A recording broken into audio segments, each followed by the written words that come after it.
Did you know one less sugar drink in Indonesia already has half of your daily sugar limit? Imagine the regular ones, they're even more dangerous. Hi, we're Gulabijak, youth-led health initiative, and we'll show you the real bittersweet in Indonesia. Approximately 28.6 million Indonesians have been diagnosed with type 2 diabetes, a direct result of poor diets amplified by the excessive daily sugar intake.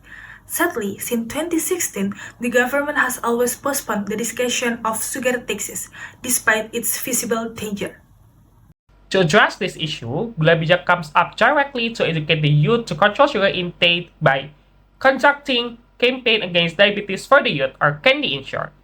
CANDI is a health promotion with intervention methods consisting of workshop, knowledge sharing session, group discussion, presentation, games, and of course pre and post tests to measure participants' knowledge.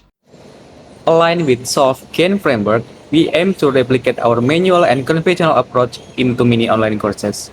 We will also add gamification using output AI to drive behavioral change. With these technologies and Solve grant program, Gulabijak could elevate CANDI.